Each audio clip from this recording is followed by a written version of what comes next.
Red Queen Epilogue. The black void of sleep ebbs away, giving way to life again. My body rocks with motion, and I can sense an engine somewhere. Metal shrieks against metal, scraping at high speed in a noise I vaguely recognize. The undertrain. The seat beneath my cheek feels oddly soft, but also tense.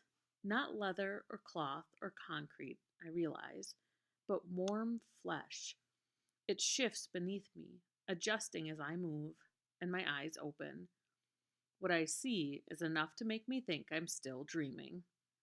Cal sits across the train, his posture stiff and tense, fists clenched in his lap. He stares straight ahead to the person cradling me, and in his eyes is the fire I know so well. The train fascinates him, and his gaze flickers now and then, glancing at the lights and the windows and the wires. He's itching to examine it, but the person at his side keeps him from moving at all. Farley, the revolutionary, all scars and tension, stands over him. Somehow, she survived the slaughter under the square. I want to smile, to call out to her, but weakness bleeds through me, keeping me still. I remember the storm, the battle of the arena, and all the horrors that came before. Maven. His name makes my heart clench, twisting in anguish and shame. Anyone can betray anyone. Her gun hangs across her chest, ready to fire on Cal. There are more like her, tensely guarding him. They are broken, wounded, and so few, but they still look menacing. Their eyes never stray from the fallen prince, watching him as a mouse would a cat. And then I see his wrists are bound, shackled in iron that he could easily melt away. But he doesn't. He just sits there quietly, waiting for something. When he feels my gaze, his eyes snap to mine. Life sparks in him again. Mare, he murmurs, and some of the hot anger breaks. Some. My head spins when I try to sit up, but a comforting hand pushes me back down again. Lie still, a voice says, a voice I vaguely recognize. Clorn? I mumble. I'm here. To my confusion, the old fisher boy pushes his way through the guardsmen behind Farley. He has scars of his own now, with dirty bandages on his arm, but he stands tall, and he is alive. Just the sight of him sends a flood of relief through me. But if Kalorn is standing there with the rest of the guard, then my neck turns sharply, moving to look up at the person above me. Who? The face is familiar, a face I know so well. If I were not already lying down, I would certainly fall. The shock is too much for me to bear. Am I dead? Are we dead? He's come to take me away. I died in the arena. This was a hallucination, a dream, a wish, a last thought before dying. We're all dead. But my brother shakes his head slowly, staring at me with familiar honey-colored eyes. Shade was always the handsome one, and death has not changed that. You're not dead, Mare, he says, his voice as smooth as I remember. Neither am I. How? Is all I can manage, sitting back to examine my brother fully. He looks the same as I remember, without the usual scars of a soldier. Even his brown hair is growing out again, shaking off the military cut. I run my fingers through it to convince myself he's real. But he's not the same, just like you are not the same. The mutation, I say, letting my hand graze his arm.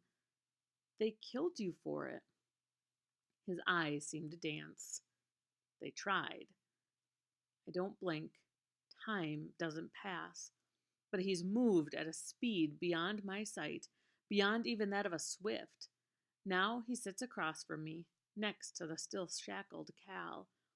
It's like he's shifting through space, jumping from one spot to another in no time at all. And failed, he finishes from his new seat. His grin is wide now, pleasantly amused by my open mouthed stare. They said they killed me. They told the captains I was dead and my body burned. Another split second, and he's sitting next to me again, appearing out of thin air. Teleporting. But they weren't fast enough. No one is. I try to nod. I try to understand his ability, his simple existence, but I can't comprehend much more than the circle of his arms around me. Shade. Alive and like me. What about the others? Mom, Dad? But Shade stills me with a smile. They're safe and waiting, he says. His voice breaks a little, overcome with emotion. We'll see them soon. My heart swells at the thought, but like all my happiness, all my joy, and all my hope, it doesn't last long. My eyes fall on the guard bristling with weapons, on Clorn's scars, on Farley's tense face and Cal's bound hands. Cal, who has suffered so much, escaping one prison for another. Let him go. I owe him my life. More than my life. Surely I can give him some comfort here. But no one budges at my words. Not even Cal. To my surprise, he answers before Farley. They won't, and they shouldn't. In fact, you should probably blindfold me if you really want to be thorough. Even though he's been cast down, thrown out of his own life, Cal can't change who he is. The soldier is in him still. Cal, shut up. You're not a danger to anyone. With a scoff, Cal tips his head, gesturing at the train of armed rebels. They seem to think otherwise. Not to us, I mean, I add, shrinking back against my seat. He saved me up there, even after what I did, and after what Maven did to you. Don't say his name. His growl is frightful, putting a chill in me, and I don't miss Farley's hand tightening around her gun. Her words slide out between clenched teeth.